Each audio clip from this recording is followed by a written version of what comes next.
1 by R equivalent is equals to 1 by R1 plus 1 by R2 ऐसे करके आगे आगे 1 by Rn तक, और हम लोग के पास था E1 by R1 sorry E equivalent by R equivalent is E1 by R1 plus E2 by R2 En by Rn तक, सही जा रहे हैं? E equivalent by R equivalent is equals to E1 by R1 plus E2 by R2 plus plus plus ऐसे करके En by Rn तक, ये हम लोग का चलता है। अब यहां से देखना, अगर कोई cell, if any cell is in opposite polarity, then its EMF should taken to be negative। आप उसका EMF नेगेटिव लेके चलिए। कोई भी सेल अगर अपोजिट पोलैरिटी से कनेक्टेड है तो उसका EMF आप नेगेटिव लेके चलिए, जैसा कि हम लोग सीखे। But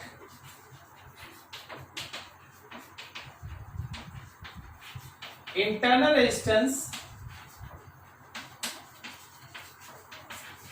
still positive. Internal resistance पे कोई फर्क नहीं पड़ता, वो पहले भी आर था बाद में भी आर, लेकिन ईएमएफ अगर पॉजिटिव पोलैरिटी उल्टे साइड में है, अपोजिट में है, तो हमेशा ध्यान रखना कि उसका ईएमएफ नेगेटिव होगा। इंटरनल रेजिस्टेंस जैसे था वैसे ही रहेगा। क्लियर? इसी केस में थोड़ा और आगे प्रोसीड करो, समझो। मान लो जैसे हम लोगों के पास आइडेंटिकल सेल्स है, फॉर आइडेंटिकल सेल्स। अब आइडेंटिकल सेल है, हर किसी का ईएमएफ ई है, इंटरनल रेजिस्टेंस आर है। तो देखना जरा गौर से, 1 by R equivalent is 1 by R, 1 by R, ऐसा 1 by R, ऐसे ऐसे ऐसे करके n टर्म तक जाएंगे। सोचो अपने से, क्या ये value 1 by R equivalent is equals to n by R, या फिर R equivalent is equals to R by n आएगा? अगर हम लोगों के पास 4 बैटरी है और 4 का 4 बैटरी पैरेलल में जुड़ा है with internal resistance R, small r, तो इक्विवेलेंट रेजिस्टेंस होगा R/4। अगर हम लोगों के पास 10 आइडेंटिकल सेल्स है, हर किसी का रेजिस्टेंस है small r and they all are connected in parallel, तो इक्विवेलेंट इंटरनल रेजिस्टेंस होगा R/10। जितना सेल्स पैरेलल में कनेक्टेड होगा, याद रखना आइडेंटिकल अगर है तो उसका equivalent internal resistance R by number होता, R बाई नंबर। क्लियर है सबका? Yes sir. अब आगे देखो, नाउ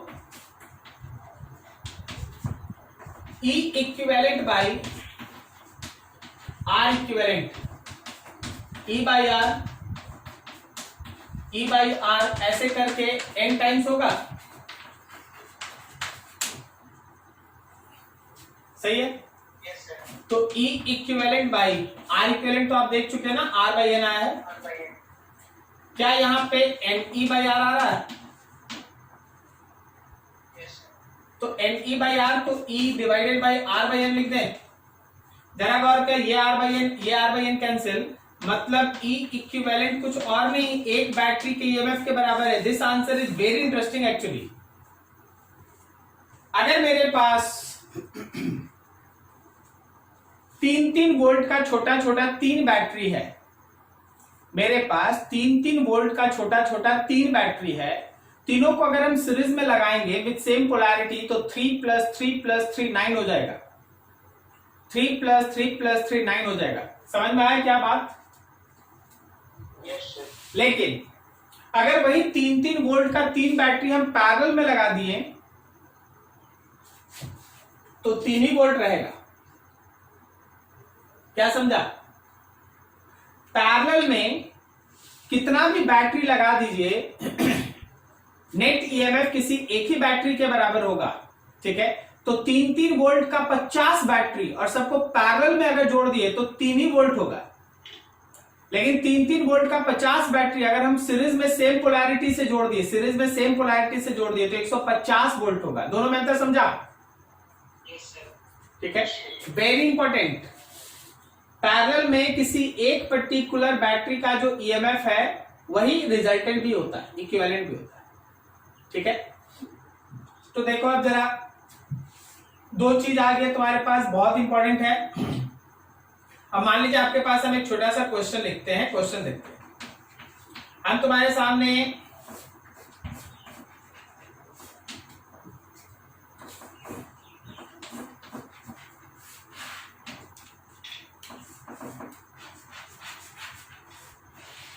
ऐसे बना दिए, इसका ईएमएफ 10 वोल्ट, इंटरनल रेजिस्टेंस 2 ओम, इसका ईएमएफ 10 वोल्ट, इंटरनल रेजिस्टेंस 2 ओम, और यहां पे है मेरे पास मान लो 10 ओम।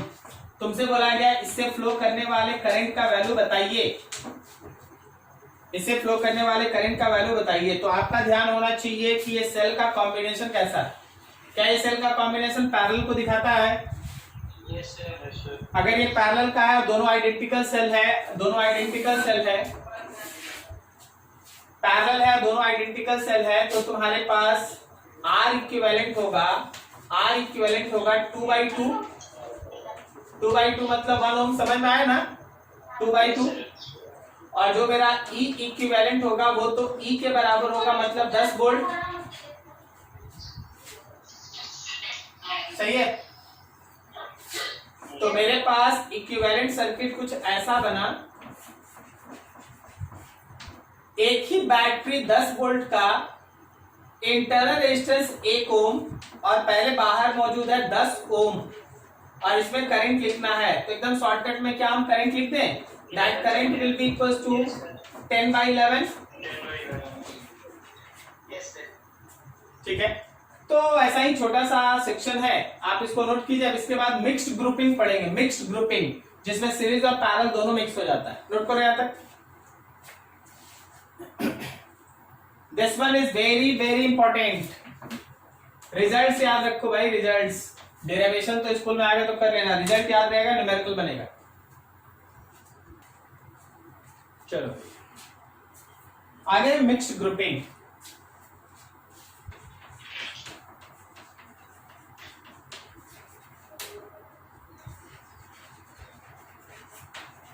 मिक्स्ड ग्रुपिंग मतलब सीरीज और पैरेलल का एक साथ। Let n identical cells of EMF E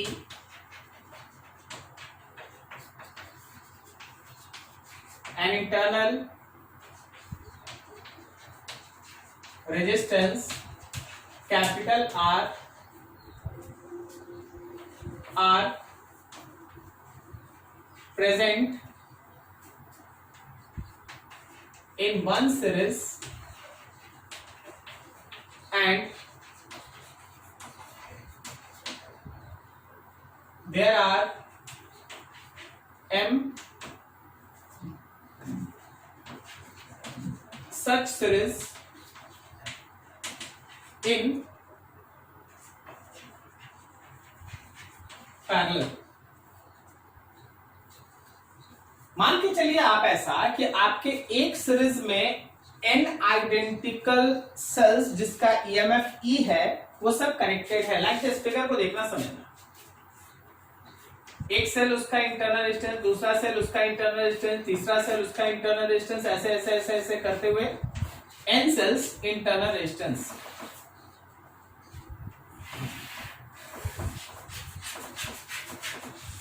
figure को देखते चलो। इसी तरह दूसरा line internal resistance,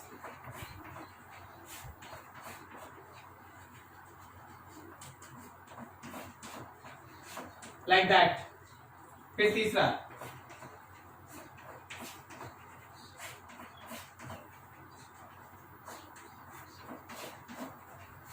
like that. और आगे बढ़ते जाओ, इसी तरह और आगे बढ़ते जाओ। अब यहां देखो,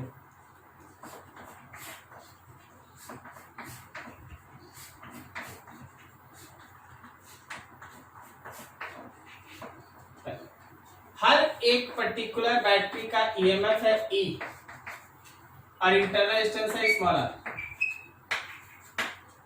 ऐसा हर जगह एक लाइन में M है और ऐसा ऐसा M लाइन आपस में पैरेलल में है। ये कोई एक्सटर्नल रजिस्टर है कैपिटल R, ठीक है। इंपॉर्टेंट है सेक्शन, ध्यान से समझते जाइएगा। कोई हमको ये बता सकता है क्या कि किसी एक लाइन के लिए फॉर एनी वन सीरीज, कोई एक सीरीज ले लो, क्या हम E डैश इक्विवेलेंट को NE और R डैश इक्विवेलेंट को NR लिख दें? कोई दिक्कत नहीं। अब देखना इस एक लाइन का इक्विवेलेंट है। Now for M such series in parallel, ऐसे M सीरीज का पैरेलल में सोचो, एक लाइन का इक्विवेलेंट रेजिस्टेंस है NR, तो क्या मेरा R इक्विवेलेंट एक लाइन में M से डिवाइड करने से आएगा? Yes, sir. क्या सबको समझ में आया? सबको समझ में आया? Yes, sir. और क्या मेरा E इक्विवेलेंट एक लाइन के इक्विवेलेंट के बराबर होगा? Yes, sir. जो एक लाइन का आएगा वही सबका आएगा। मतलब ये है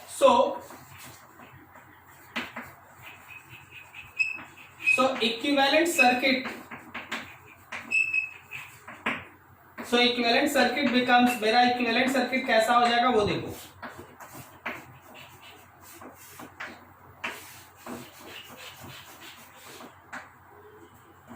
E इक्विवेलेंट, R इक्विवेलेंट और यहाँ रहा कैपिटल R, ये रहा मेरा इक्विवेलेंट सर्किट। मेरा E इक्विवेलेंट का वैल्यू ये है, मेरे R इक्विवेलेंट का वैल्यू ये। N स्टैंड करता है number of cells in one series, और M स्टैंड करता है सच सीरीज इन पैरेलल, वैसा वैसा कितना सीरीज पैरेलल में जुड़ा है। ये मेरा इक्विवेलेंट सर्किट। इस इक्विवेलेंट सर्किट में अगर आप करंट को लिखना चाहते हैं I, आप इस इक्विवेलेंट सर्किट में अगर करंट को लिखना चाहते हैं, so this current will be equals to E equivalent by resistance का equivalent। E equivalent NE है और यहाँ capital R plus NR by M है। सही जा रहे हैं? Yes, sir. ठीक है ना? ये मेरा कैपिटल R और प्लस R इक्विवेलेंट की जगह पे NR by M है। क्लियर हो रहा है? थोड़ा सा और, अगर हम लोग यहां से करंट का वैल्यू लिखते हैं M से मल्टीप्लाई, क्या बोला? NME. यही ना? Yes, sir. फिर से एक बार सबको साथ में, N किसको स्टैंड करता है? Number of cells in the number of cells in series. हाँ, number of cells in one series. M किसको स्टैंड करता है? Number of series. Number of series which are connected in parallel. Yes, sir. ऐसा ऐसा 5 line, अच्छा एक line में 6 cell, एक लाइन में 6 सेल और वैसा वैसा 5 लाइन, एक लाइन में 6 सेल और वैसा वैसा 5 लाइन। बता N कितना? 6 और M कितना? 5। तो ये मेरे करंट का वैल्यू अगर तुम चाहो तो यहां से निकाल लो, ठीक है। यहां पे एक इंपॉर्टेंट अलग से थ्योरी एग्जिस्ट करता है, उसको हम लोग को पढ़ना चाहिए। वो ये कि find the condition when current in the circuit becomes maximum, when power dissipated is maximum। तुम लोग यहां तक नोट करो, फिर आगे बढ़ते हैं। नोट करो फटाफट।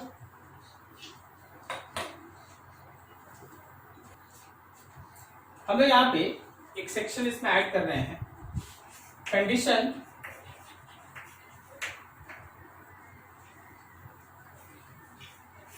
For maximum current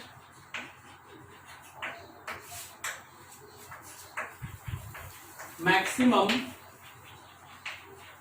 power loss, power dissipated,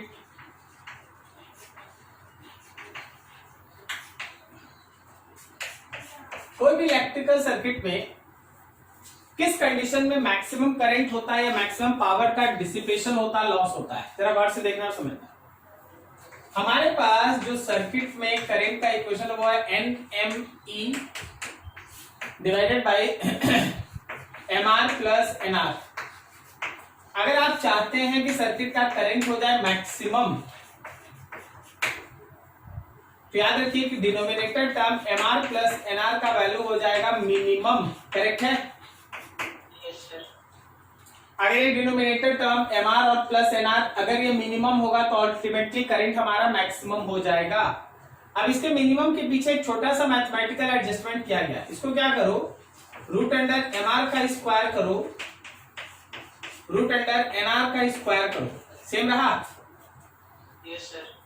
फिर इसमें -2 root under M R root under N R करो और प्लस भी इतना ही कर दो, root under M R root under N R. Same रहा? और ये सब मिलकर मिनिमम हो जाए। सही है ना?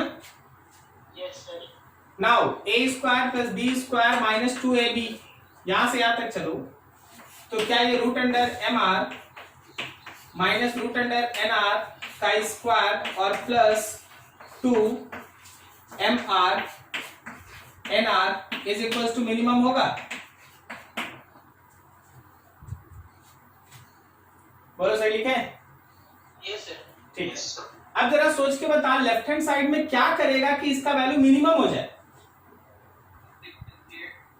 डिफरेंशिएट नहीं करेंगे, इसको 0 कर देंगे। 0 कर। अगर ये 0 होने के अलावा कुछ भी हुआ तो इसमें ये जुड़ जाएगा। क्या बोलता? सही है? Yes sir. Yes for this ये तभी पॉसिबल है जब रूट अंडर एम आर और अंडर रूट एन आर इसका वैल्यू जो है 0 हो जाए। तो इसका मतलब ये है कि root under M R root under N R के बराबर, रूट कैंसिल, तो क्या आर का value N R by M आ रहा है? आर का value N R by M आ रहा है? सही है? चलिए सर ठीक है आ रहा है, लेकिन इसका लॉजिकल मीनिंग बताइए। ठीक है मैथमेटिक्स अपना काम करा, but what is physics behind this? आप एक ट्रिक समझिए। कोई भी ऐसा इलेक्ट्रिकल सर्किट जिसमें एक्सटर्नल रेजिस्टेंस और सेल के कॉम्बिनेशन का इंटरनल रेजिस्टेंस बराबर होता है। ये सेल के कॉम्बिनेशन का इंटरनल था ना? Yes sir. अगर ये दोनों बराबर होता सर्किट में करंट मैक्सिमम होता है। तो कोई भी ऐसा पर्टिकुलर इलेक्ट्रिकल सर्किट जिसमें एक्सटर्नल रेजिस्टेंस का इक्विवेलेंट और बैटरीज के कॉम्बिनेशन का जो इंटरनल रेजिस्टेंस का इक्विवेलेंट है, अगर वो दोनों बराबर हो जाए तो सर्किट का करंट मैक्सिमम होता है। So you have a conclusion like that. So for any electrical circuit, आपके पास कोई भी electrical for any electrical circuit, सुनाई दिया? Yes sir. अगर R equivalent of external resistors is equals to small r equivalent of internal resistance of cells, then I will be maximum। तो उस समय याद रखना कि करंट जो है वो मैक्सिमम होता है। करंट का वैल्यू उस समय मैक्सिमम होता है। ठीक है? तो कोई भी ऐसा इलेक्ट्रिकल सर्किट जिसमें एक्सटर्नल रेजिस्टेंस का इक्विवेलेंट और इंटरनल रेजिस्टेंस का इक्विवेलेंट अगर बराबर हो गया तो उस समय सर्किट में करंट मैक्सिमम होता है। और करंट अगर मैक्सिमम है तो जो पावर का लॉस है वो भी कैसा है? मैक्सिमम। ठीक है? जैसे आप क्वेश्चन देखो,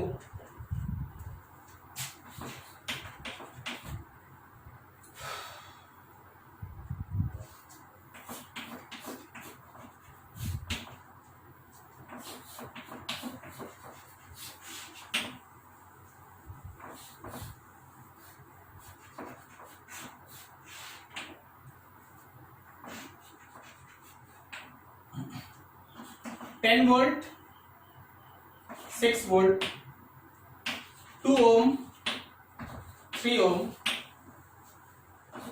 10 ओम, x ओम।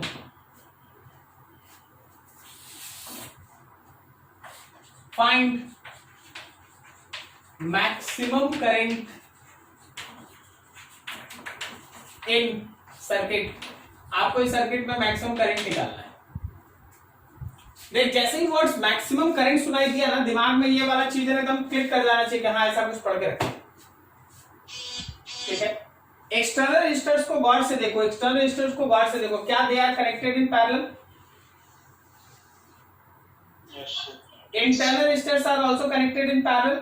अब सब बात यहां है जी, यहां है सबसे बड़ा बात, यहां है सबसे बड़ा बात कि मैक्सिमम करंट का वैल्यू निकालना है और मैक्सिमम करंट के लिए होना चाहिए। सबसे पहले जब आप इसका आंसर क्राफ्ट कर रहे हैं तो आपका ध्यान होना चाहिए, क्योंकि मेरे सर्किट में करंट मैक्सिमम है, सो याद रखना कि रेजिस्टेंस एक्सटर्नल इक्विवेलेंट और रेजिस्टेंस इंटरनल इक्विवेलेंट सेम होगा। Resistance external equivalent, they are connected in parallel. Can we write that? Can we write that? 10x by 10 plus x। अरे बोलो यार। Yes sir. Yes sir. और यहाँ ये दोनों parallel में है, तो can be right that 2 into 3 by 2 plus 3। Yes sir. Sir x का वैल्यू 15 by 11 आ रहा है। और बना लिया। ठीक, रुक जा। ये 5 हुआ, 5 से ही गया 50 हुआ, और ये जो भी हुआ पता नहीं, 50x और यहाँ 10 प्लस x का मल्टीप्लाई 6 से, Yes sir. तो 50x is equal to 60 plus 6x।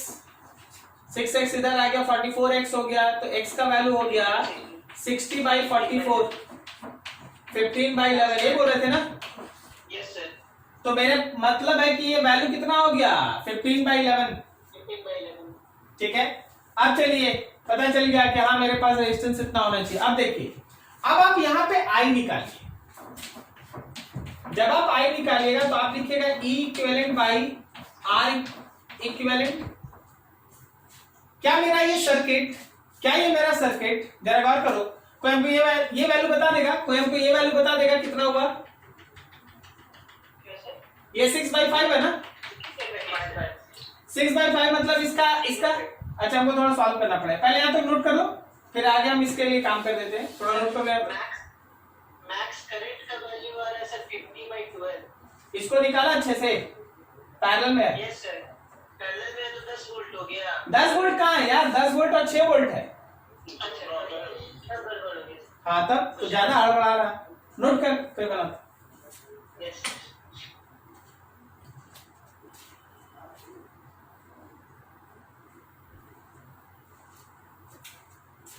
Very very important आगे के सारे डिस्कशन के लिए।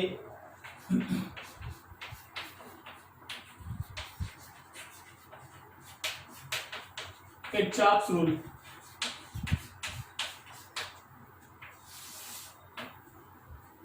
Very important. इसमें 2 रूल है। One is called junction rule.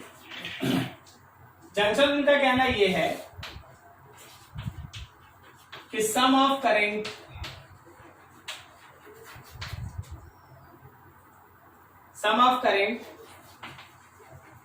at any junction,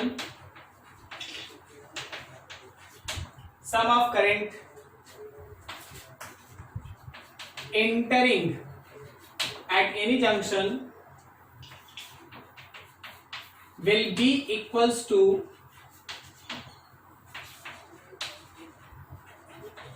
sum of current will be equals to sum of current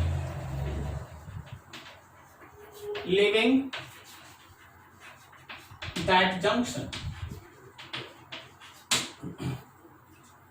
कोई भी particular junction पे, मान लो जैसे यहाँ पे एक जंक्शन है, यहाँ बहुत सारा वायर आके ऐसे जुड़ा हुआ है, तो इस पॉइंट पे अगर कुछ करंट इंटर कर रहा है और कुछ करंट बाहर जा रहा है, तो इस जंक्शन पे मान लो I1 है, यहाँ I2 लिख दिए हैं, यहाँ I3 लिख दिए हैं, यहाँ I4 है और यहाँ I5।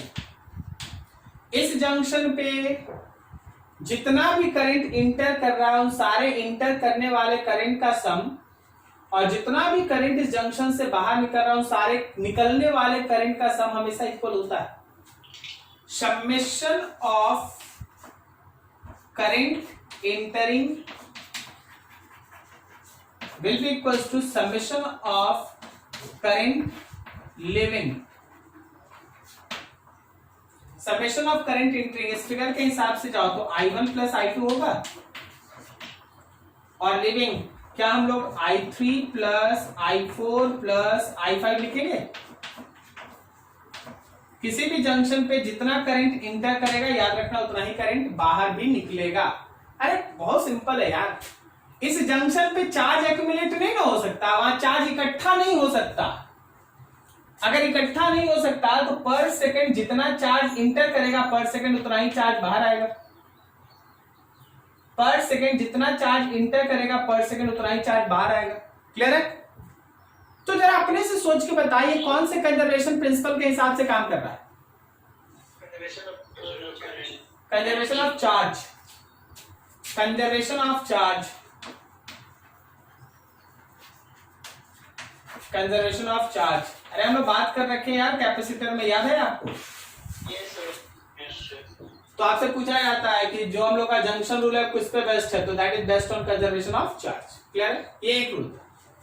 दूसरा that is called loop rule. Loop rule, loop rule कहता है कि sum of current, sum of potential difference, sum of potential difference present in any closed loop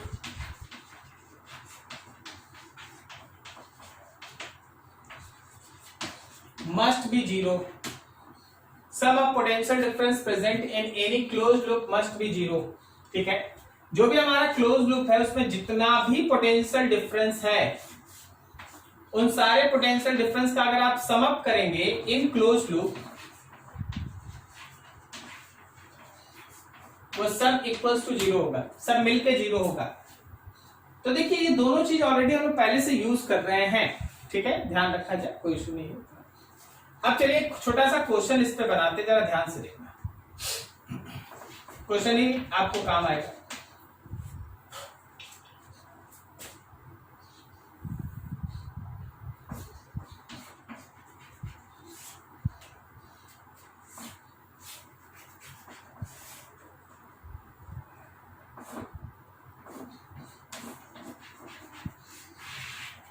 चलो ये है मान लो 10 वोल्ट, ये है 4 ओम, ये है 6 ओम, ये 8 वोल्ट है और ये मान लो 2 ओम है। बहुत छोटा क्वेश्चन, बहुत छोटा क्वेश्चन। अब इन दोनों रूल्स को यूज कैसे, देखिए दिमाग खुला रखिएगा, अभी आप सीख रहे हैं, आप बना नहीं रहे, अभी आप सीख रहे। सबसे पहला काम होता है जंक्शन रूल को लगाना। जंक्शन रूल के लिए आपको कहीं भी एक बैटरी पकड़ के उससे करंट निकालना पड़ता है खुद से आई। सर कौन सा बैटरी लेंगे, छोटा कि बड़ा, जो मन, कोई फर्क नहीं पड़ता। ठीक है, छोटा ले लो, बड़ा ले लो, मंझला ले लो, जो लेना ले लो। अब सुन, मान ले हम लोग कहीं से करंट निकाल देते हैं। सपोज हम लोग करंट यहां से निकाल दिए आई। उस आई करंट को तब तक ले जाइए जब तक कि कहीं से रास्ता टूटे नहीं, मतलब कहीं से कोई ब्रांचिंग स्टार्ट ना हो, वहां तक आई जाएगा। जब आई कहीं पहुंचेगा तो वो दो पार्ट में टूटेगा, कुछ पोर्शन इधर चला जाएगा, कुछ पोर्शन इधर। क्या सही है ना? Yes sir. तो यहां लिखने में सावधानी रखना कि आई में से अगर इधर भेज दिया तुम I1 तो इधर बचा हुआ करंट लिखो I माइनस I1। समझ में आ रहा है क्या सबको? Yes sir. किसी को कोई डाउट होगा बोल देना, बहुत इंपॉर्टेंट। हाँ बोलो। ठीक है, अब देख, ये I माइनस I1 इस रास्ते से चलते रहेगा, ये I माइनस I1 इस रास्ते से चलते रहेगा, कहीं कोई तोड़ मोड़ है नहीं। और फिर यहां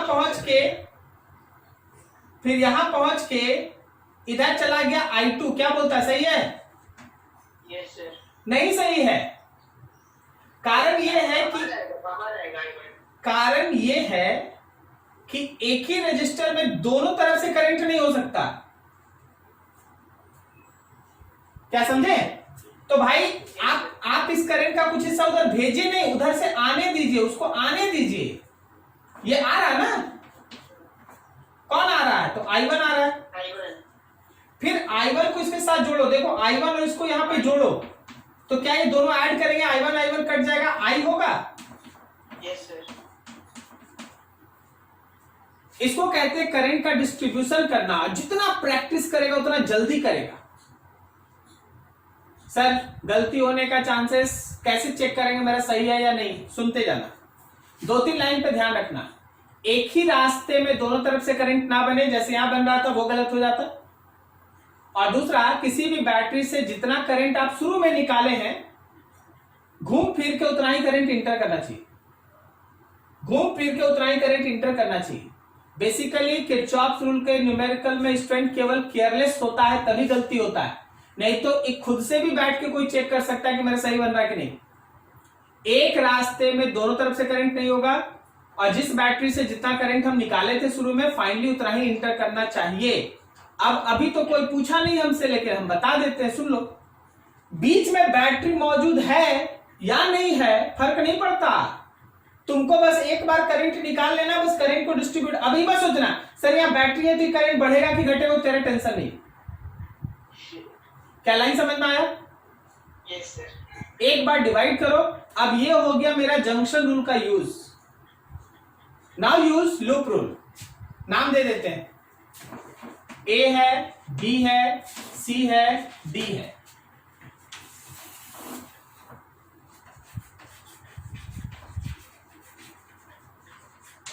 अप्लाइंग लूप रूल।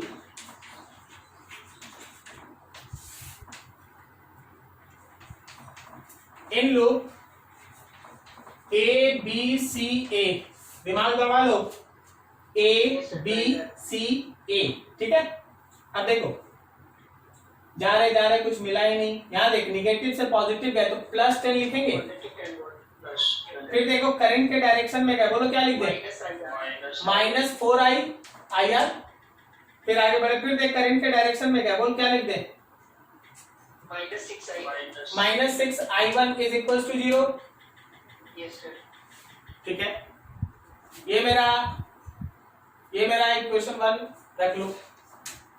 अब लो फिर से दूसरा लो, इन लूप कोई दूसरा लो, मान ले लेते हैं ए सी डी ए। तो चलो भाई ए से सी की तरफ जाओ, करंट के डायरेक्शन में जा रहा है कि अपोजिट में? अपोजिट। तो लिखेगा +6I1। Yes sir. फिर यहाँ देखो यहाँ करंट के डायरेक्शन में जा रहे हैं ना, प्लस से minus. Yes sir. Minus of current है I माइनस I1 और रेजिस्टेंस है 2 ओम। फिर देखो प्लस से माइनस आ रहे तो -8 माइनस होगा 0। Yes sir. इसको भी थोड़ा एक्सपेंड करके लिख दे भाई, 6I1 -2I plus 2I1 -8 is equal to 0। 6I1 और +2 8I1 -2I is equals to 8। This is equation 2। Yes sir. अच्छा, क्या हम इन दोनों इक्वेशन को सॉल्व करके I और I1 निकाल ले? एक और लगाना चाहिए। क्यों चाहिए यार? 2 वेरिएबल है, 2 इक्वेशन है। अच्छा हाँ, यस I और I1 दो ही वेरिएबल है ना? Yes sir. यस। चलो नोट करो और हमको निकाल के दिखाओ I और I1 फटाफट।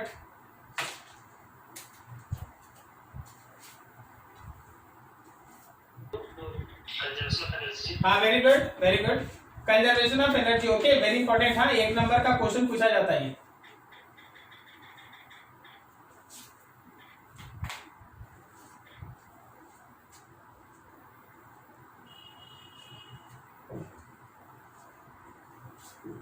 13/11 क्या बोले? 3/11 आई कितना आया? 29/22 सब कोई चेक कर लेना। और I1 कितना आया? 13/11 सर 21 नहीं ये 13/11 चलो ये सब कोई एक दो कोई और चेक करके देख लो। इक्वेशन 1 और 2 को सॉल्व करना है बस। सर I1 वही लेकिन I आया 8/11 I1 आया 13/11 और I कितना आया 8/11। ये सर 8/11 देख लो जी उमंग बाबू, पढ़ाने के बाद भी गलती करता तुम। फिर से बच्चे कर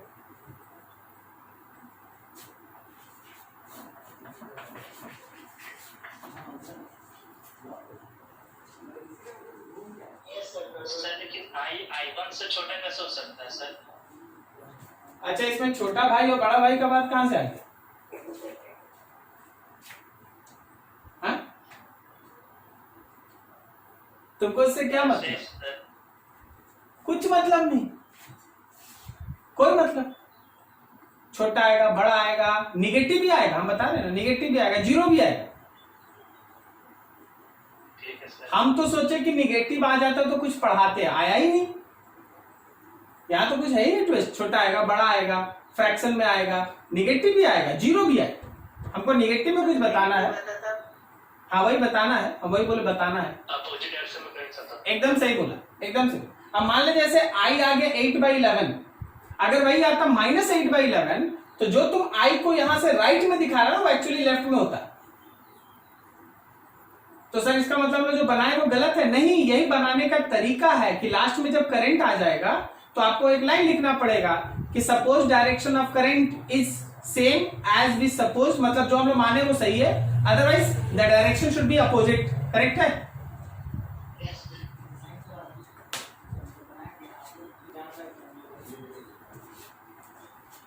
बनाना होगा अभी, हाँ तुरंत फटाक से।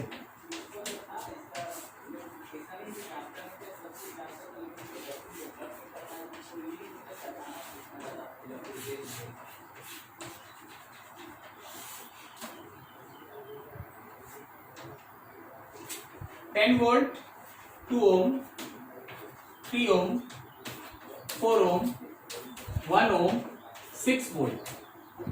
तुम्हारा काम है फाइंड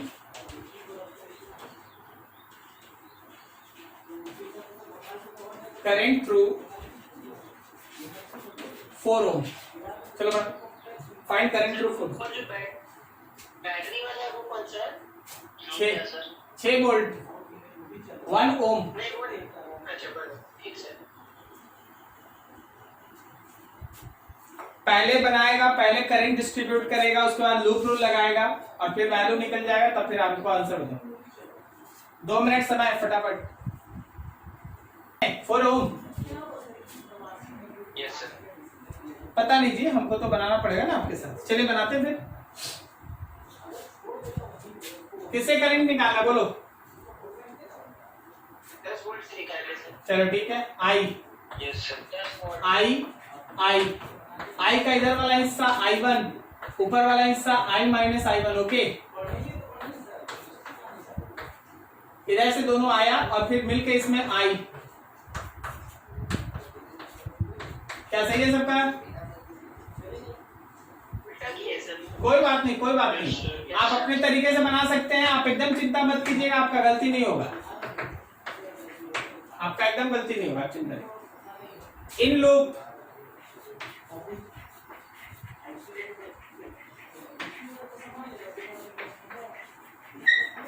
अप्लाइंग लूप रूल,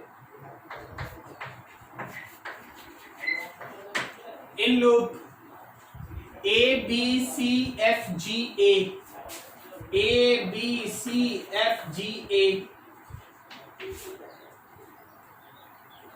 तो A से चले, निगेटिव से पॉजिटिव +10, करंट के डायरेक्शन में -2I, फिर यहाँ देखो करंट के डायरेक्शन में -4I1, फिर यहाँ देखो करंट के डायरेक्शन में -3I, is equals to 0।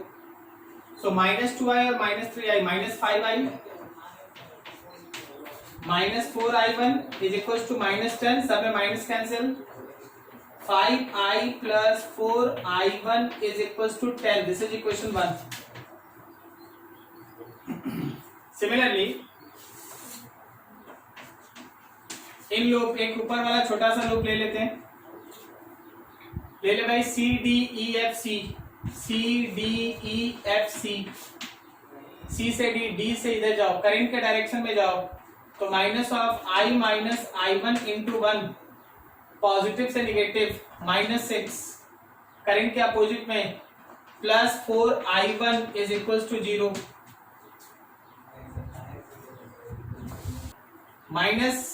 -i plus i1 -6 4i1 is equals to 0। तो -i प्लस i1 और plus 5i1 is equals to 6। This is equation 2। Equation 2। अब 1 और 2 को एक साथ सॉल्व करो। ये है 5i plus 4i1 is equals to 10। ये इक्वेशन 1 था। चल भाई, दोनों को सॉल्व करने का तरीका, ऊपर वाले को 5 से मल्टीप्लाई करके सीधा जोड़ दो। जब तुम ऊपर वाले को 5 से मल्टीप्लाई करके जोड़ेगा, ये कट जाएगा। बोल यार हाँ या ना। देखो 5 25, 25 में और 4 जोड़ दो, 29i हुआ। 29i1 इज इक्वल टू, देख 30 और प्लस 40 हुआ, तो मेरे i1 का वैल्यू हो गया 40/29। i1 ही था ना इसमें।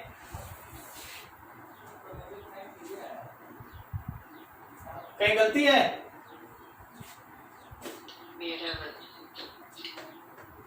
मेरा ठीक है। 6/29 आया है। हाँ मेरा I26/29 आया है। क्या बोला? मेरा I26/29 आया है। हाँ मेरा भी। अच्छा, एक तो और करंट हम निकाल देते हैं, हम आई निकाल देते हैं। अब आई कैसे निकलेगा? मान लीजिए जैसे आई कहीं से निकाल लेते हैं, इसको ले लेते हैं। हाँ, इसको ले लेते हैं, इसको ले लेते हैं। आई कैसे निकालेंगे? -i plus 5i1 is equals to, -i plus 5 is equals to 6।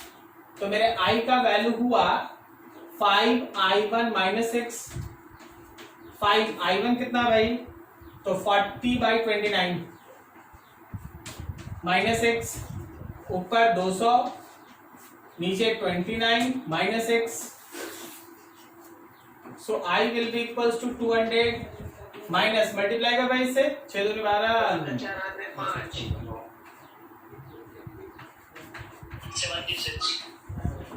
तो i आ गया आपका 26/29। अरे आप ऐसे देखिए ना भाई, आपको इसमें करंट लिखना था ना, तो वो आंसर 40/29 है, और जो i है वो कितना है? 26/29।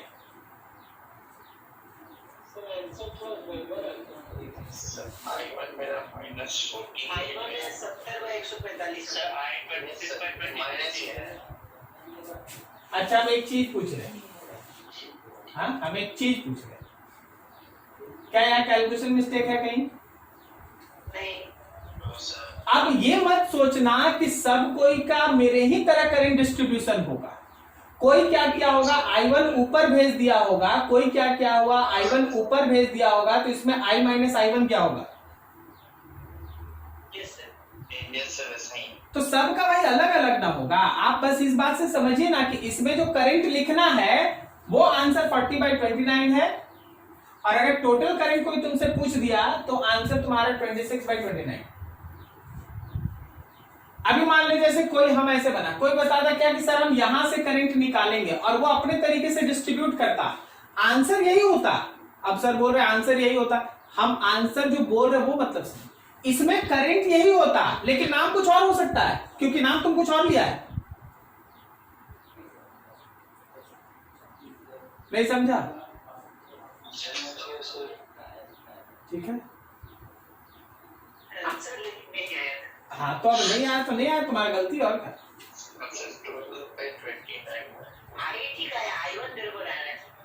I1 कैसे गड़बड़ा? अच्छा, मेरा कैलकुलेशन मिस्टेक है क्या कहीं?